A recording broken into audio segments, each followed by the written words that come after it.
All right. Mic check. I'm good. So I'm Ceron. Ceron, CWB Association Welding podcast.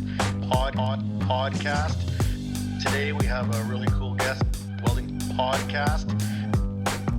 The show is about to begin. Hello and welcome to another edition of the CWB Association podcast. My name is Ceron, and as always, scouring the nation for the most interesting stories we can find. Well, we found an interesting one out on the East Coast, a place that we're going to head out to in October. We'll talk about that later, but I got Mathieu Roy here from New Brunswick. Matt, how are you doing? Very good, Max. Thanks for having me on the show there today. Awesome, Matt. So let's start with your location. Where are you coming in from? I'm coming in from Bathurst, New Brunswick, up here on the beautiful Baie des Chaleurs, nice part of the country. I mean, if ever you're around, I like to gloat about the New Brunswick side and say that, you know, we're in the pretty prime location up here in Bathurst. Well, New Brunswick is beautiful. I've been to everywhere in the Maritimes except Newfoundland, which is people are like, well, that's like the biggest part. But like, but it's also like the hardest to get to. Exactly right. I agree to that. I haven't been to Newfoundland itself, but I worked actually out in Labrador there for many years. So Okay. All right. So are you a local? Are you born and bred in there? actually born in Whitehorse, Yukon. Okay. Completely on the other side. Moved down here. My parents are originally from here, so yeah, I was born out on that side, and been here most of my life, and worked in and out of around here, Quebec and Labrador, pretty much. So how Whitehorse? What happened? My father got transferred there when he was young and adventurous. I mean, Yeah. I've only heard great things about the territories. Like everyone I know that goes up there, even if for like a work term, stays. Like it's hard to get out of there. They would go back, to be honest. That was way back in the 80s, you know, and Mhm. they've always said they would go back, but work just never brought them there. And I actually tried to make it out there for work myself over the years, just never got in. It seemed to be far away, and the guys kind of, the border for us in New Brunswick kind of stops in Ontario, in Alberta, actually, really. And the workforce from maybe Ontario gets to make it out there, but we just never get a chance to make it that far. Yeah, well, I've worked with a lot of Maritimers out in Saskatchewan. I'm here in Saskatchewan, so you Okay. know, we know all about you guys coming over here, and we have lots of fun, lots Oh, in yeah. common with the prairie folk, and we get along, and you guys like to work hard, so we got no problem with that. There you go. So you were raised then where? You know, in New Brunswick, Bathurst itself, yeah, pretty right in much here, the Bathurst. entire. Yep. So what did your parents do then? My father was actually a banker, to be honest with you, not at Yeah. all in the trades, not at all in any kind of Hmm. industrial setting. And that's what brought him out there. And again, mother just followed along, you know, went along for the ride, Yeah, and the banking took him back to New Brunswick as well. pretty much. Yeah. So you got brothers and sisters. No, only child. So why aren't you a banker? Honestly, I still don't know why I went into the trades. Well, actually, what happened is in high school, you know, they make you pick these filler courses. And one day I said, well, you know, I'm going to take the metal welding class. Never touched a welder, didn't even know what welding was. And instantly when I got in there, I remember getting home after like the first time I was in the welding class and telling my parents, well, I know what I'm doing after high school. I'm going into welding. So it's pretty Well, it's much how I knew. interesting. Like your parents, you know, your dad's a banker, white collar job. Your mom sounds like a bit of a homemaker, supporting the Yep. family. You know, did you have any family, uncles, aunts, relatives that were Zero. in the trades at all? Zero. So it wasn't a conversation even around the dinner table growing up. It wasn't like, hey, Nope. you know, Bobby welded, you know, Janice's exhaust last week or something. Nothing at all. Like I say, I had never heard or seen welding at all until that day in grade 11 high school. So let's go back to that moment then, because something must have triggered something. You know, you're in grade 11 and you get introduced to welding, which I mean, I think most people that are welders or went into welding can kind of remember that aha moment where you're like, this is sick. This is pretty cool, right? And people get paid to do this, right? Like, but for yourself being green, completely green. My dad was a welder, so I knew what welding was already, right? Okay. Being completely green, looking at this, if you go say a year before or 2 years before, was there something in you that you think aligned, like creativity or working with your hands, or what are the things that kind of clicked that you're like, okay, this will work? Manual labor, for one, creating anything was always, kind of top on my priority list. I like building things. I like taking things apart and understanding, but it was mostly the actual biggest thing was the challenge. I mean, the first time anybody tries a welding machine, you're probably not going to make the best welds, and obviously I did not as well. And but it's just having something to get better at and challenge myself and say, well, my job will not be the same every day. Yeah, okay, people can say that, oh, you're a welder. Once you know how to weld, you know how to weld. Yeah, that's fine, okay, but not every job is going to be the same. And that's kind of what was going through my mind, saying every day I'm going to go into work with the possibility of probably seeing or trying something somewhat new Hmm. over many years, and it turned out to be exactly what I thought it was going to be. Yeah, and it's you, and if it's the same gig, because you're never gonna escape that. Sometimes you're building Of the same course. thing over and over. That's just part of life. But you can still find ways to challenge yourself. Hmm. Especially if you're a creative person, you can start being like, could I make a jig for that? Or can I tack something to the table to hold those down? Or, like just Exactly. these little things that will make your job a little bit better. And then you take a little pride in your work. That's it, and that's actually the greatest part, that I like to see, because I try to pass that on now at this point, like we're going to talk about, is in the teaching side of things, is the pride in the work that you get to accomplish, and you can say that, I made that, or I improved that, Hmm. or I participated in such and such a project, which is also, kind of cool when I can say that I've done that. So Yeah. Now let's go back to grade 10. You try welding. Did your college in your town, or your high school in your town, did it have a welding program? Were you able to take it yes. like grade 11 and 12?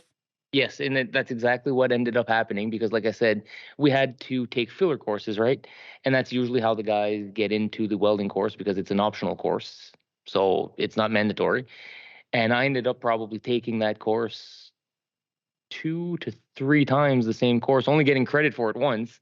Yeah, just because But you wanted to. exactly, because once at that moment when I knew that that's what it was, I said, well, let's get as much experience as I can, even if we're still in high school, uh, to then later on, once I hit the post secondary education side of things, I would already have that advantage. I was that kind of young student. Yeah. And what about the home? Well, your mom and dad, there you come home being like, "Hey, you know what? I want to weld." And they probably had dreams of you going off to university. They probably had these thoughts, or were they like, "You know what? Good job, Matt. Welding rules. Go for it." To be 100% honest, my parents, my father and mother, were thrilled in the fact that I was getting into trades, because even if they were not tradespeople themselves, like I said, my father, being a banker, saw many people in many various life Mhm. situations, we could say, and he was able to associate right away, saying, well, they're always going to be needed, there's always going to be work, it may not be close to home, which it did take me that route at some point, Mhm. but he was kind of proud to say, well, at least he's getting into something that will more than likely carry him as a career instead of just a job. Yeah. So yeah, they were actually thrilled and proud about it. So That's good. That's good. yeah. So you got the support at home, you get Hmm. through high school, and then you're off to college. And now there's no I don't know, is there a college in your hometown, or which college did you have to go to? I came to the CCNB where I'm teaching now, actually. Ended up taking 2 courses here, 2 1-year courses, after speaking with a contact that my father ended up making before I ended up coming to the post secondary education. And he mentioned that I should probably go into steel fabrication first and Mhm. then do welding after. So I did take the 40-week welding fabrication course, worked during that summer, and came back a year after and did my complete welding course, which I was exempt of a lot of courses, Mhm. but I still came for the full year and ended up leaving with a lot more tickets than other students that were in for the first year. So a lot of people across Canada don't have the same opportunity for the metal fab steel fitting course. I have my Red Seal metal fab and my Red Seal welder, which you do as well. I Yep. did the other way around though. I did welder first, then steel fab after. Okay. And you know, they lots of it I didn't have to retake because it's already done and they take off a lot of hours and all this stuff. But these aren't offered in every province. No, Some for sure. provinces don't even have metal fab at all. And when I go out into industry, the number one thing I get asked for is fabricators. They're like, we Yep. can find a ton of welders. We need more fabricators. But there's less fabrication programs. And if you go to the US, they don't even exist at all. Like there's not zero. Like when I talk to Wow. Americans about a fab program, they're like, a what? Like Okay. it's very rare. Or there's colleges that'll have some fab stuff, but it's not like a 4-year thing like ours. Yeah. Like the Yeah. 4-year fab program, it's not easy for the people that are No. out there. It's not an easy course. Like you better brush Nope. up on your math before you get in there. And I've had some people tell me, don't tell people about the math. They'll get scared. No, that's not, I don't know. Like, I don't know. What do you think about that? I'm going to be honest with you. Like in the program where I'm teaching right now, that we'll probably end up talking about a little bit, but that's exactly the same thing. We do have the math part of it. And the first thing that our recruiters or anybody that kind of talk about, they're like, oh, be careful when you talk about math because that usually scares people away. And I personally have the feeling that, you know, we're still in the education side. So the program will teach you the math you need to know. It shouldn't be, if you're interested in it and you're willing to work at it, you'll end up making it anyway. Our goal is to teach the material. So, I mean, don't let that scare you at all. Yeah. It's like, okay, so you're not scared of the grinder. You're Nope. not scared of the wheel. You're not scared of the fire. You're not scared of the torch, but you're scared of the numbers. Like, come on. Yeah, I know. I completely agree with you. And I'm glad that you bring that up and we were going to put that out there because I strongly believe that that is taking away from the workforce I agree. because of something so simple. I'll even double down on that and think and say, this is what I've been saying for a while now. If you're awesome at math and you like math and you're, you know, someone in high school that you're like, man, I'm really good at math, calculus, algebra, but I don't know what to do. We would love to have you in the metal fab trades because you are going to climb that ladder like one Real son quick. of a, like real good. Because, you know, if you are skilled in the math sciences, then in this trade, the world is your oyster. Really. That's right. Completely agree. And I remember, again, going back to high school, not being that great in math, to be 100% honest, because I was always telling myself or asking the teachers themselves, what is this math going to give me? And they could never give me a concrete answer.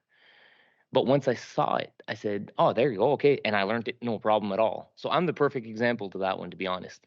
Well, and the world is math. Once you get into the fabrication world, then everything turns into triangles and arcs and That's right. everything's a triangle, kids. Trust me, That's it right. really Yep. is. Yep. All right, so you do your programs now. The 40-week, I believe, you come out with kind of a level 1 of each, the welder fab course, and you have to choose the path you want to go. Is that right? When I took it, it was a bit different than it is now. Okay. Now they have the chance to write their block 1 Okay. straight out at the end of the year. Whereas when I came out, I did not have that opportunity. I had to work to write my block 1. Okay. So now they come out as a block 1. So the whole program is actually 1 year shorter. Okay. Which is great. Yeah. But unfortunately, again, because there weren't many fabricators out there, I was never able to write a block. So I had to work twice as long to challenge my red seals, both of them. Yeah. To So that's submit to the hours. that's how I ended up getting everything. So so now how does this work? Because every province is different. How were you able to go to school for your red seal, or sorry, for your apprenticeship in steel fab or metal fabricator, I think it's called now, if you didn't have a red seal metal fab instructor above you to sign off? Well, that's the problem. That's kind of sort of the problem because where the shops I was working didn't have a red seal. The teacher at the college is a red seal, which was good to teach it, But once I was out in the industry, No one could sign nobody off. could sign off.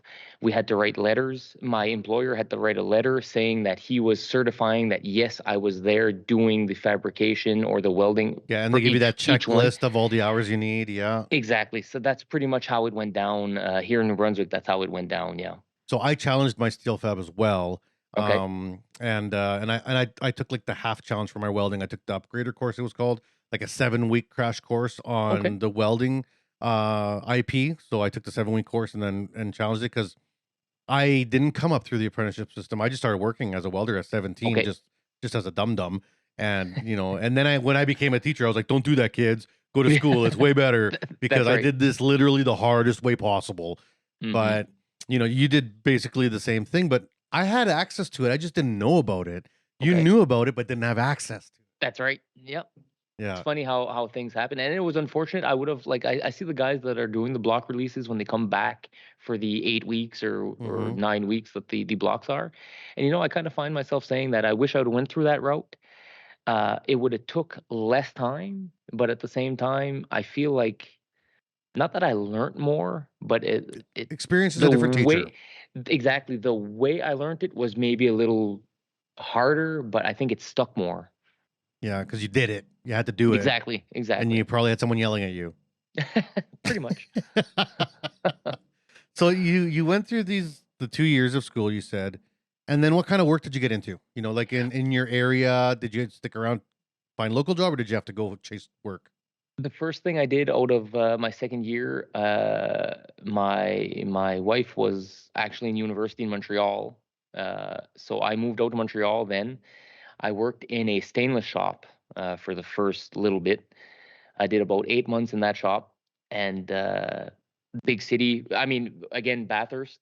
I love the city, small town, close to nature, close to everything. That's my kind of thing. I love hunting and fishing, and so Mhm. like Montreal, big city was just not my thing. So not to say that the first moment I had to move back home, I took it. But soon as that job was done, I told her, I said, look, I said, I'm going back home. I got a job offer home. So Mhm. I came back home and started working for this company here in town, this local company that had been open for probably then about 30 years. It's Mhm. a, father son owned business, was a nice place to work. And they actually owned a shop out in Labrador. So they had a shop here, and we had a shop out in Labrador, and we were catering to the mining industry, mostly iron ore mining. So both on new structural expansions, conveyors, and repair work is pretty much Maintenance. what I Yeah. did. Yeah. Yep. Yeah. That's this is kind of weird, dude. I'm gonna have to like fly out there and buy you a beer because I was a stainless steel welder, and then I worked in mining. There you But go. out here in Saskatchewan, potash and uranium Potash. mines. Yeah. Yeah. So like I Hmm. mean that was my shtick, and I did some, shutdowns and some work on the road, but I wasn't really my jam.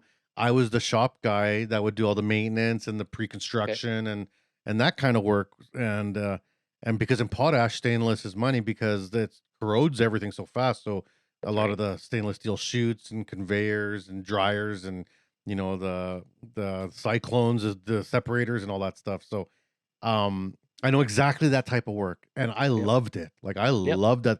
Every day was an adventure. You didn't know That's what kind right. of disaster was coming in the door, and the new projects were well funded. These places aren't broke, That's so right. you're building big things out of brand new materials with huge blueprint packages that are 100 pages thick. Yep. It's a blast. Like every day you're Yep. like, what the heck's going on, right? Like, It's so funny that you say on top of saying that you worked in the mining and it's like Saskatchewan, it was Potash Corp, right? I it think that was, was what it yeah, was. yeah. Now Yeah. it's Nutrien. Okay. They actually had a potash mine here in New Brunswick, in Sussex, Okay. and they became one of our clients. So I actually did jobs for them as well. Maybe we built the same things. Never know. Never know. Yeah. So in the mining, this company that services the mining industry, which is a very good experience. It's for people that want to get into like the fabrication side of it and touching up on the welding skills because you get to do some pretty tricky, intricate welds. Yep. How long did you do that for, and what was your role within this company? Well, I was a welder fabricator, exactly that, from Hmm. 2000 and for this particular company from 2009 to I worked there till 2018. But from 2013 to 18, I was shop foreman then, actually. So I was working on the jobs. I was kind of lead hand on everything. I kind of backed off of the welding itself unless we had special projects that I needed to go. But again, I had the best of both worlds because I was able to work locally here in Bathurst, uh, but get the chance to fly out to Labrador and do some of the work at our shop out there as well. So Mhm. I worked year round, but I did have the experience of going out of town as well. The Three, field 4 week work. runs. Yeah, Yeah. 3, 4 week runs on site, a little bit, but mostly in our shop out there in Labrador as well. So, yeah. And did you stay there until you challenged all your certifications? At this point, do you have your red seals already? I mean, 2 red seals, Uh, that's 8 years of work. Because you can't double up hours. no, So, and for the people that don't know that, an hour is an hour registered. And I made that mistake because I didn't know that. So same I here. so I worked like 10,000 hours, and then I put all 10,000 hours towards welding, and then I challenged and got my red seal, and I was like, okay, cool. And then I was like, now I'm going to get my steel fab, and I went to submit more hours, and they're like, no, you already submitted those. You can't do it again. So I had to just I know. wait another 3 years of work Yep. to challenge the next one. And see, like for us, the 40-week course actually counts for, I'm going to say, it's been so long now. I think it counted when I was there for 1,200 hours. So Okay, so you got something in the bank there. yeah, exactly. I had that. But the time I worked in Quebec, when I came back to New Brunswick, they only recognized 80% of the hours, so I lost a 20% there. Mm-hmm. And then with the building up of hours here, but when I did go challenge them, I challenged them probably the first one in 2015, and the Mm-hmm. next one I believe I challenged in 2017 Okay, when I ended up so doing both. you Yeah, were able to put them in and get yeah, it done. Yeah.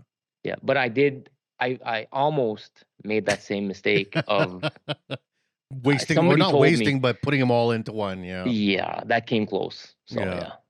Which one did you find harder? I mean, the welding IP is more physical. You got a physical weld test to do and a shorter test. I was so lucky I did not have to do I was just before they put that in there. I did not. It was What? all What? It, written, all written. that's impossible. No, how long ago? Yep. Like, I mean, my red seal it's wow. I'm 2006 for welding, so it was way before you. So, or is it a New 2015. Brunswick thing? I have no idea because now they do have to, because I had a guy come in here and challenge it not that long ago, Mm-hmm. and they had to do a physical weld test. Yeah, it's But like for 6 me, plates in 5 hours. It's tough. I don't know if something that might have helped. It's because, again, when I came and did my welding course second, and like I mentioned a while ago, I was Mm-hmm. credited for a lot of courses. I came out of here with my my B tickets for my pipe. I came out. I had a lot of things that normal like when they come out of the course don't District have. qualifications, yeah, all your CWBs and everything. So Yeah. maybe that helped on that end. I don't know, but both of them were You written found the tests. loophole, man. You found the loophole. Ask no questions.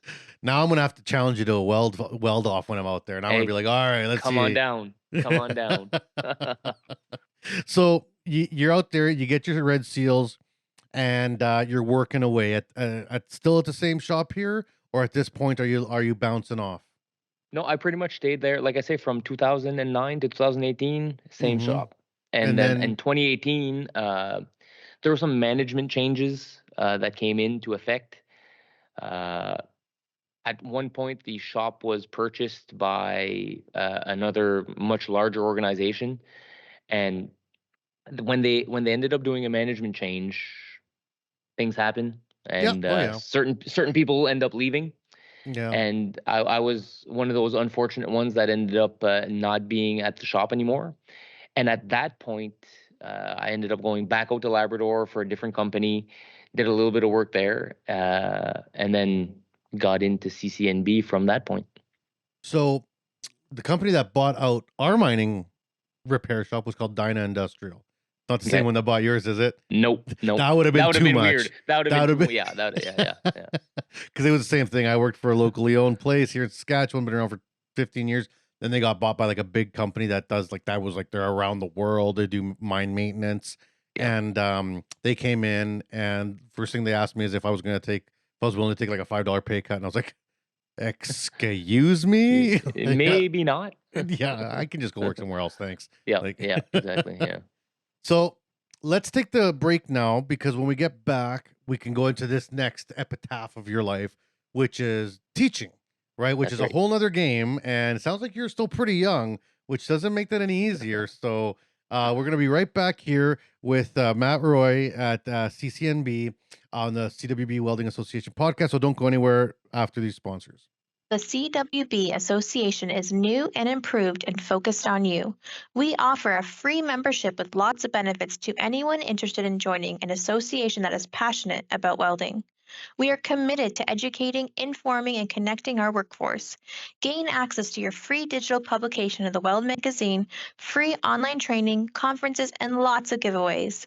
Reach out to your local CWB Association chapter today to connect with other welding professionals and share welding as a trade in your community. Build your career, stay informed, and support the Canadian welding industry. Join today and learn more at cwbassociation.org.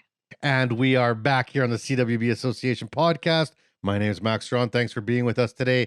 I got Matt Roy here talking to us about his career. And right before the break, you were coming out of the industry and you were getting a job at CCNB. Now, was it a job posting? Did you have someone say, "Hey, I know of a shtick coming up"? Was it a retirement? How did you slide in? Because how old are you at this point in your career? That was what, 2020. So I'm 33, 34, 33. So 29, 30 2020. years Yeah. old. Yeah. y- That's yeah. young for a teacher. Yeah. Well, see, that's the thing. My first entrance into CCNB in 2020, okay, full COVID, everything's Mhm. going on, everybody knows Yeah. about it. I actually came in. It's still here, but it changed name now. It was called CCNB Innovation, or Innov. Okay, it's actually a research and development center that helps the industry with all kinds. Like if you had a problem, they'd send it over to us. We had welding engineers. We had welders like ourselves. They built prototypes. They did patents for people that, like, if you want to invent something, you kind of came to them and they would kind of build this one-off thing for you. Mhm. And they're still there. They still exist. And that's actually how I got in the first time at CCNB. It wasn't in teaching.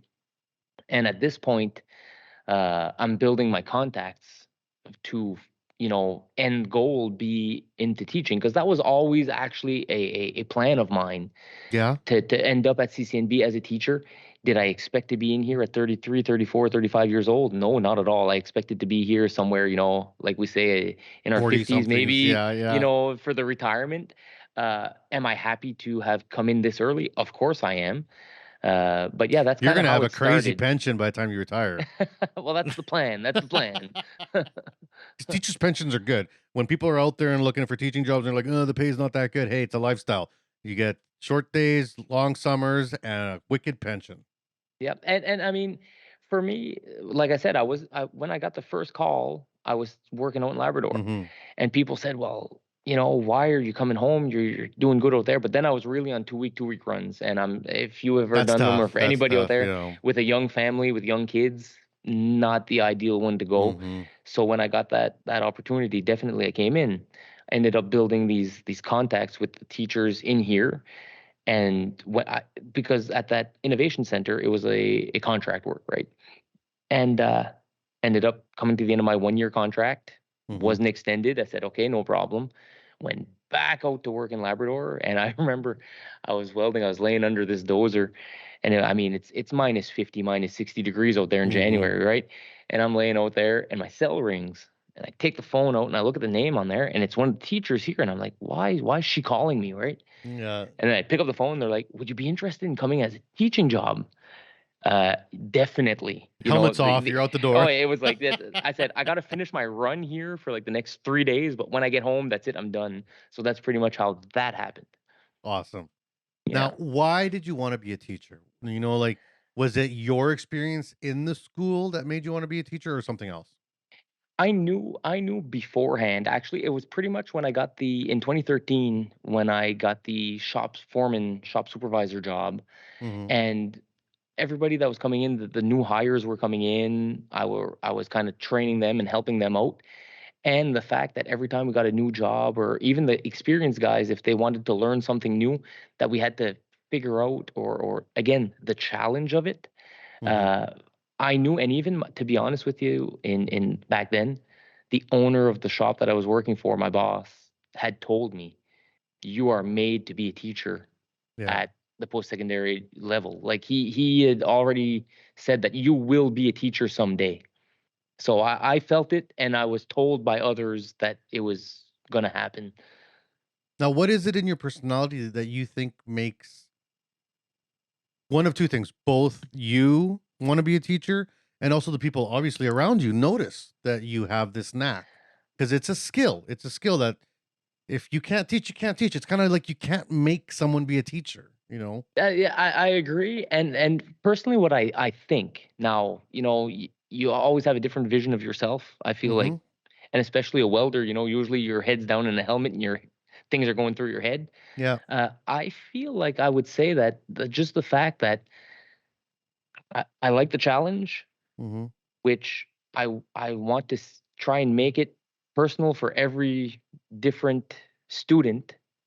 Like, yeah, you teach the material, but then the fact that I can really branch off and make it more personal with each one, and just the fact that the easygoing and the willing to change on a dime.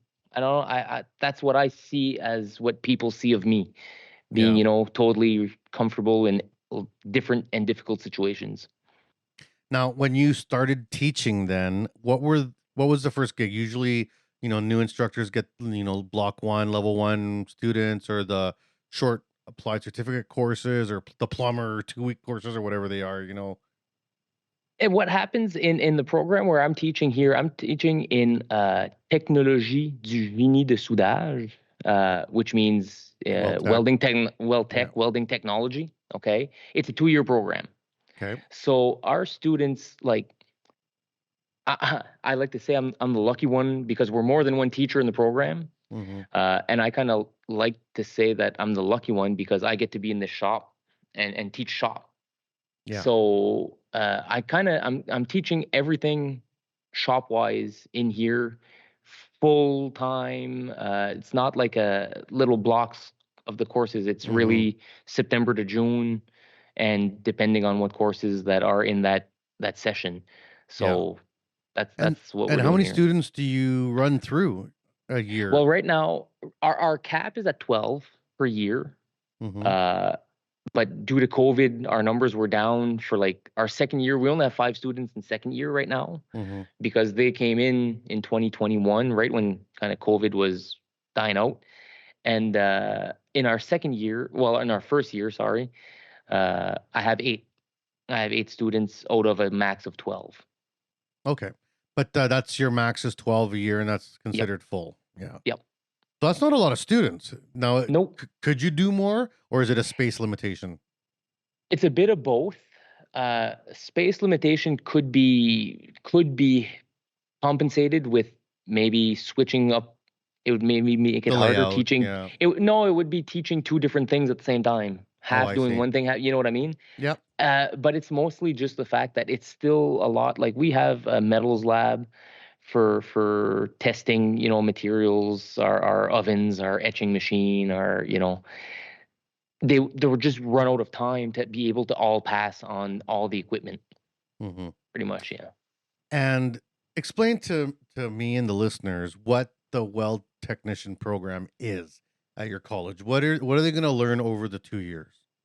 Well, in the first year, you learn, again, basic shop. You learn how. I like to turn it that a welding inspector needs to know how to weld, to actually know what he's inspecting.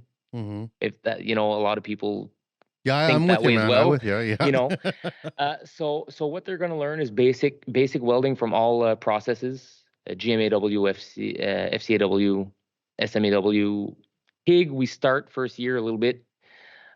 They go through, qualification CWB. I actually had them test CWB last week, and my students did pass, so that's not so bad. Out of Good. out of Good.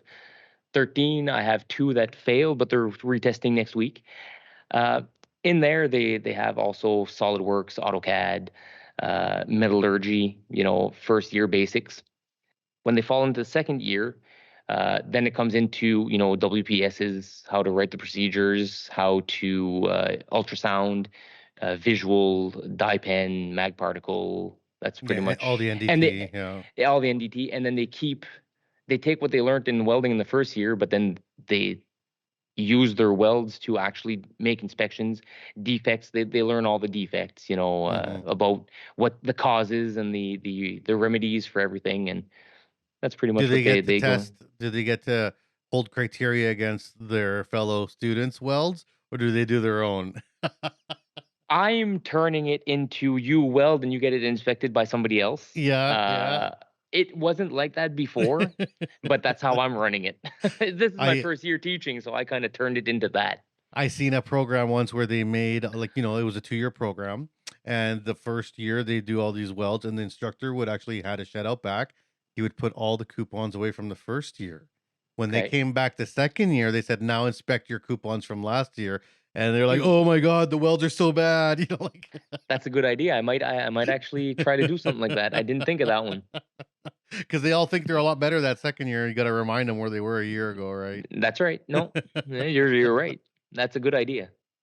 So, you're in the program. The slide in was good. Like you felt at home teaching. What was your learning curve like, in terms of even managing the bureaucracy of the college and the politics of the class?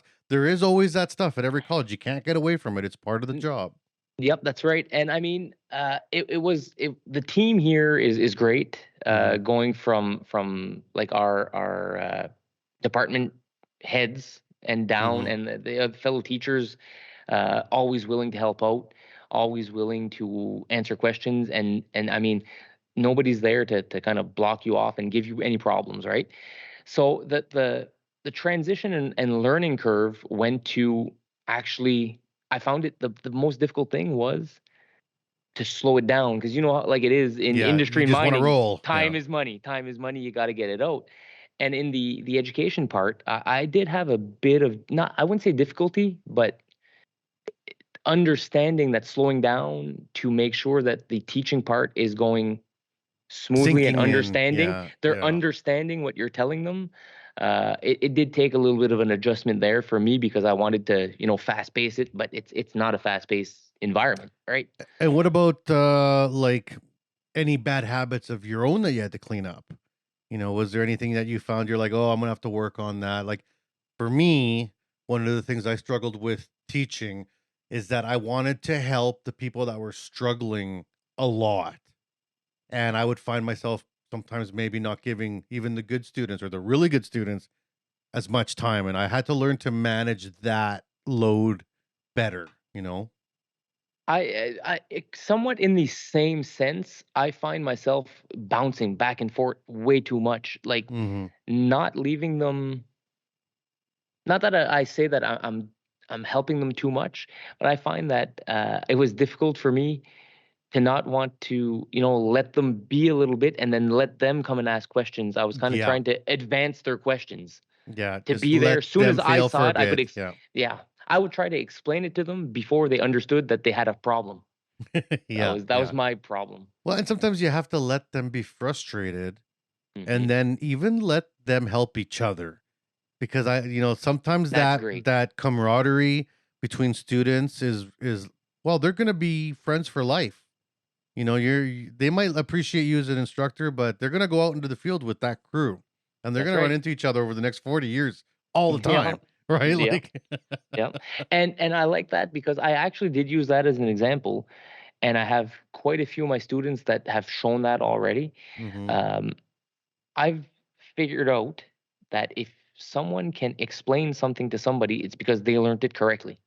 Hmm. So I actually encourage that as much as possible, to say, okay, well, you're going to, because I know you know it. How about you explain it to them? Yeah, So yeah, the camaraderie between them, like you say, is going to be lasting for many years to come. So yeah. My dad used to say that if you can't explain it, you're lying. that's right, and I agree. That's a good one. It's like, Hmm. Yep, and I've told them, that's one thing I've told them. I say, never, you know, if you have to explain something, either explain it right or don't explain it. Or Send it to if you somebody don't else. know, Yeah. send them to somebody else, or say, give me 5 minutes. I'll make sure that my information is good and I'll come back to you. Yeah. You know, Yeah. It's because okay to not know. Yeah. exactly, it's okay to not know. Now, in your position now, every instructor under the sun, especially when they're starting out, has a vision of what they want to see happen in their lab and growth of the program. What are the highlights of your program? Where do you see it going in the next few years? Actually, one super exciting part in our program right now is that we've always had the robotics welding. It's been part of our program. It's not part of the actual welding program, but it's part of Hmm. ours. And there's been a lot of big advancements here at the CCNB for robotics, whether it be full programmable ABB robots or full be with cobots of any kind. So I'm hoping to see that expand much further, and I'm hoping to see a lot of good inspectors come out with good qualifications. I would like to end up having some kind of certification that we can certify them, officially, instead of sending them to other institutes that get the certification. I would like to see our program be certified, that at the end we could give them that. I mean, it's a vision, and we'll hope that it can come to Well, I don't think you're to far life. off. Like I No. was just talking to ABB. I actually have a meeting with them in a few weeks here because I'm trying to figure out how to get closer to them as a company. They got some really neat stuff going on, and Mm-hmm. they have a pretty good education program, and they have like a train the trainer thing where I was like, okay, you do have a train the trainer. You do allow people to do third party certifications through your programs. So why isn't it out there more? And it's Mm-hmm. kind of like, I don't know. It's like, well, let's work together to see how the CWB can work with you. And that's exactly what you're looking for, is to be able to Yep. have your students come out of their 2-year program. But then, so now they got all position stick, all position flux core. They got, maybe a B pressure if they felt really ambitious. And they have a, machine language robotics certification from ABB. Mm-hmm. Like the resume stacked, That's you right. know, maybe they're ready to go get their level 1 inspector like immediately right out or something, Yep. and then you're hitting the market worth $1 million, right? Yep. Because again, our program isn't really shot out to come out with many welding certifications. We want Hmm. to offer it to the ones that want to take it to Yeah. stack the resume, or actually just have more credibility on their inspection part. But no, definitely the more certifications they could get, whether it be anything from SolidWorks to robotics to I'm it's more of an just. inventor guy myself, There but you go. Okay. Yeah. Hey, I usually like the Fusion 360 was actually the one that I went more yeah, than anything. Fusion's good for machining, but I find for welding, Inventor's where it's at, Okay. like for fabbing. Yeah, Okay. yeah, Okay. try it out. It's free Yeah, for maybe. students and teachers. There you go. We run everything SolidWorks here though. Hmm. No, Okay, no. okay. And to be honest, I'm having a hard time learning the SolidWorks part. Well, I'm not maybe gonna talk to the lie. program and be like, Inventor. It's like 50-50 out in industry between Really? AutoCAD and SolidWorks. Like it's one or the other, right? And Inventor That's is where AutoCAD. that's where it's bizarre. Like for Inventor, I've heard about it, but here, other Nobody's than biting it. AutoCAD, like straight up 2D Yeah, but AutoCAD, AutoCAD sucks. It's so hard to use. I know. Well, Inventor's it's not the same game. Like it's not the no same. modeling software. Yeah. Yeah. So I'm looking at your guys' website right now because I'm just curious about where your locations are, because there's 4 locations, right? I think from what I'm reading. 1, 2, 3, 4, 5. Oh, geez. I Yeah. think there's Okay. Yeah. 5. 5 Yeah. campuses. Okay. Here it Yeah. is. Where are they? Where are they located? Like we're gonna be out in Moncton, New Brunswick Okay. in October for CanWeld. So how Okay. far are you from that? 2 hours. Between 2 and 2.5 hours. So basically the other side of the province, because it's Moncton's Pretty not much. New Brunswick's not that big. Exactly. 2 hours, you're Yeah. either in the ocean or on the other side, one of the two. That's right. Yep. That's very well explained for anybody that doesn't know about New Brunswick. And I love it out there. Like I mean, I absolutely love it. Now the is your welding program or the Weld Tech program offered at all campuses or just yours? Just this one here in Bathurst. Yep. They do have Okay. an English because there's CCNB and there's NBCC. Mm-hmm. Okay. CCNB is the French campuses, and Yeah. NBCC is the English campus. They do have it at one English campus as well. And that's the So one they have the in simpler one. Moncton, isn't it? It's just actually I don't Just think it's in outside. Moncton. It's just outside. It's Dieppe, I Right. think. And That 'cause one I is know in, I believe. John Fisher from NBCC is a welding instructor out there, and he's also one of our chapter chairs for the New Brunswick CWB Association chapter, which I don't Okay. know if you're a part of, but you should definitely join our chapter in New Brunswick because we're Okay. always low on volunteers, and we have like funding and money and stuff for the New Brunswick community that no one's taking because Good to know. yeah, no, like the way we give money out to the community is through the chapters. So when the Okay. chapters aren't mobile, the money's not moving. And let Yep. me tell you, the rest of the country is just taking money that could be yours. Okay. So if you want, after this, I can introduce you to John Fisher Yep. because he's getting on retirement age, and I know he's getting tired, and we need some young guys in there There you to go. pick up the torch and hey, There's another teach. challenge. Yeah, and it's a good thing about teaching because sometimes some of the chapters are all engineers or business owners, and so they don't have a connection with a college. But if you have a connection with a college, then there's scholarships, there's bursaries, there's Okay. even just swag for like if your students got like a student with like didn't miss any school, like best attendance, here's a welding jacket, we'll donate it, stuff like that, Cool. right? Hey, that's really awesome. Yeah, it's too bad that nobody's ever heard of that. Well, this is the Definitely best something. kept secret. So you're saying, Yeah. hey, we just had CWB inspectors in for our weld tests. You ever Mhm. wondered where that money goes? Yeah, pretty much. Yeah, like I mean, you're paying for it already. You're a Yep. certified weld test center. You do qualifications. You're paying for the inspector. Well, Mhm. where my job is to invest it back into the community. So you better take what you're putting in. Cool. No, definitely we'll talk. We'll talk, yeah. Oh yeah. And we're gonna be out there, like I said, October 17th to 19th in Moncton Okay. for CanWeld, which is Canada's largest welding conference. So Okay. we're working on it right now. Actually, I think we're arranging some tours to some of the NBCC facilities because I believe they have a new mobile welding lab and Yes. something, yeah, that they In want to St. show off. John. Yeah, Yes, it's they want actually to pretty show it cool. off. So, and I think that the Fronius out there has some new shipbuilding technology that Yep. they want to show off. So I talked to the Coast Guard about maybe bringing a boat for, I don't know. I got always these crazy ideas. So, No, nothing crazy. so now in your career where you are now, you're young, mid-30s, teaching. Are you a lifer? Is this it? You got side hustle? You got a little company on the side? What do you do to fill your time? I'm hoping to stay here for Forever. many, many years. But actually, it's funny you do say that because I am a fishing guide. I actually own a fishing guide company that in my summers off, which is great for teaching, Mhm. I own a tourism fishing company. Yep. Now, what are you guys doing in October? Is there a fishing trip in my future here? It's still on at around then. It's getting cold, but it Yeah, still it's getting exists. cold, but I mean, I'm Yeah, from but Saskatchewan. I'm okay with the cold. It's possible. It's doable. I do everything. I own a kayak fishing. Actually, we bring people out here in the Baie des Chaleurs and saltwater fishing, which Mhm. is great for you because you end up coming down here and you don't need to have any licensing because it's saltwater, right? So you can Okay. fish Well, without a permit. I do get my fishing licenses every year, anyways. So, But you'd need a New Brunswick one as a non-resident. oh, right.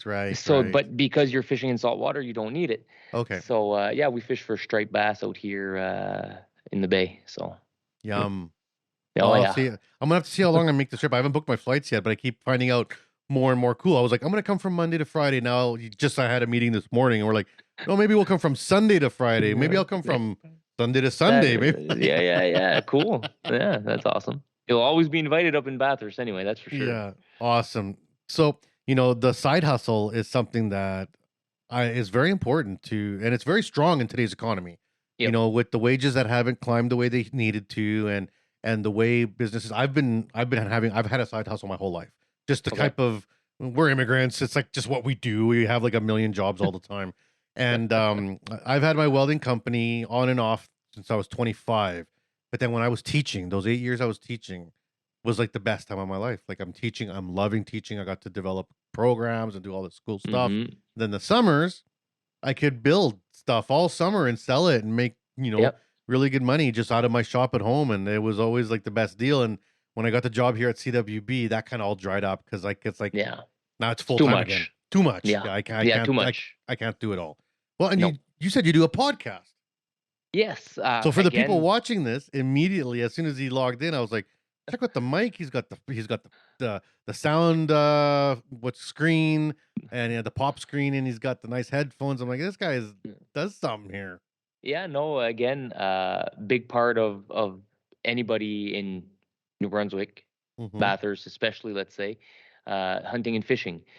We talked about my father a while ago. He Mhm. also had a side hustle because he owns a hunting outfitter.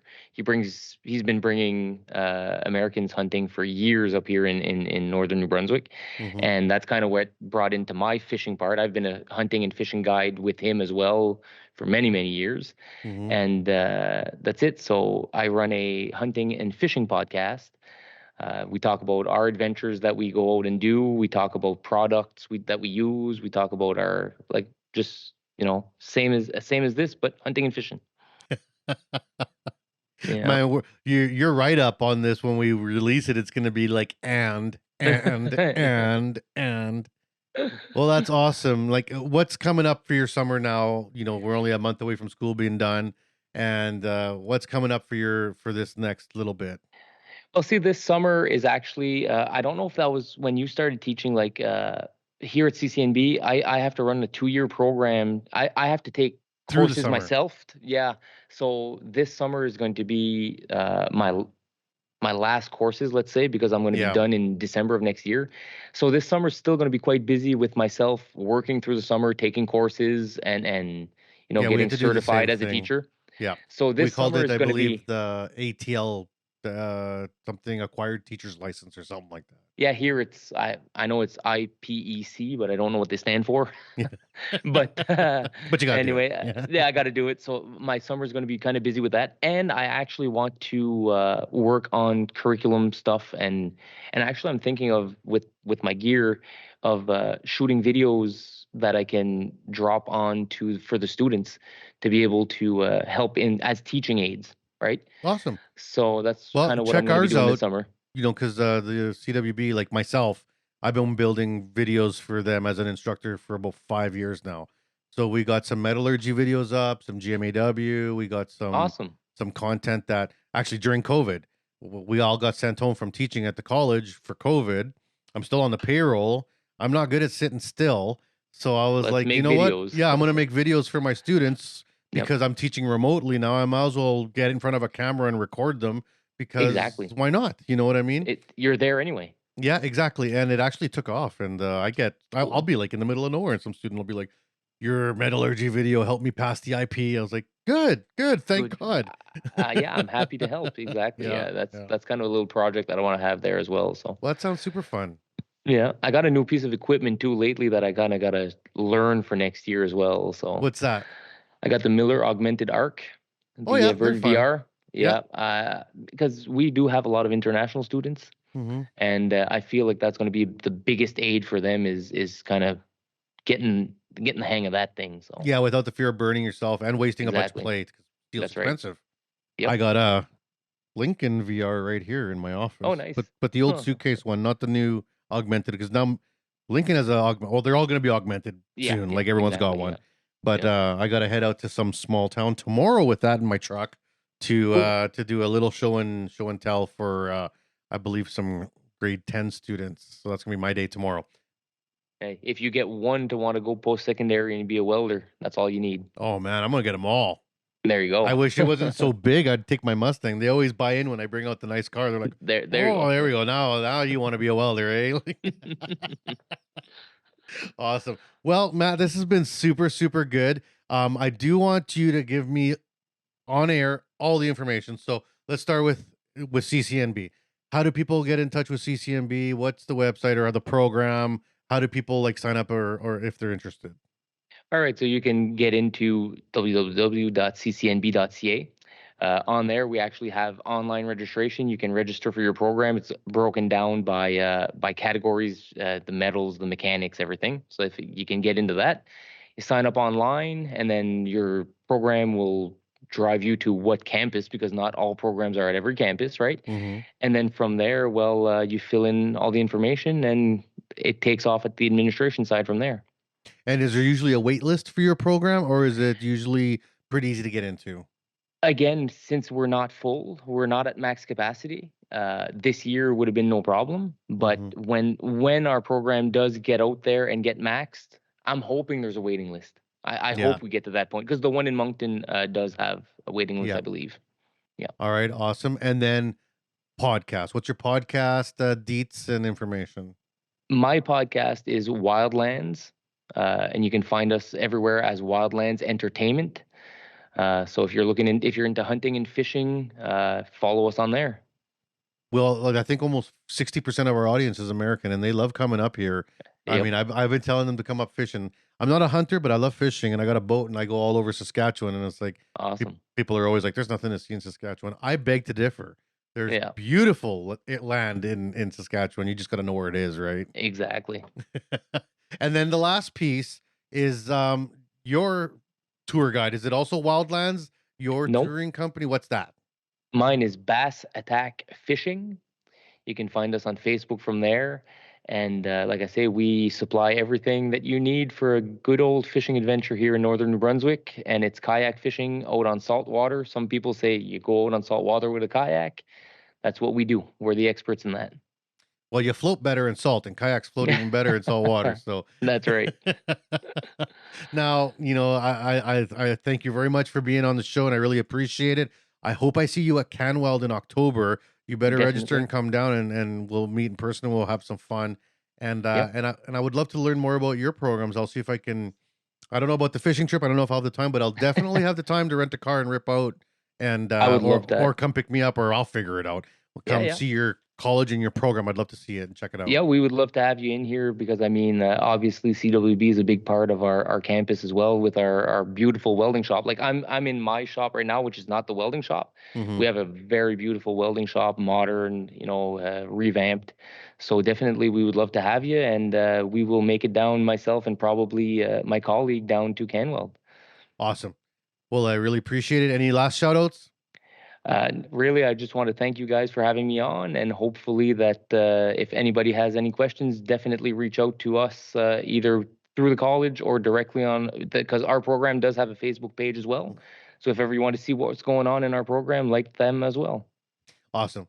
Well, you guys heard it straight from Matt. He's got lots of cool things running. Busy man. It's good to hear. I like to see young people with a lot of energy, and he's doing some good things. And if you're interested, this episode, we will have all the information below in the comments, and we'll have everything in there in terms of contacts and linkages to his programs and what he's got going on. Also, I have noticed for the listeners that we're not getting enough reviews. We want reviews, we want information, we want feedback. We got lots of shares and we get lots of downloads, and we love the numbers. We're doing really good. We're still sitting number 2 in North America, right behind Arc Junkies, Jason Becker. And as I always say, Jason, I'm coming for you. But Jason gets all this feedback from you listeners. I want the feedback from the listeners. Don't be shy. Go on our YouTube, go on the podcast, click the feedback, the comment buttons. We want to know what you want to hear, what you like, and what you don't like. It really helps us with the show. So stay tuned for the next ones, and we'll make sure we keep them coming. Thanks a lot. We hope you enjoyed the show.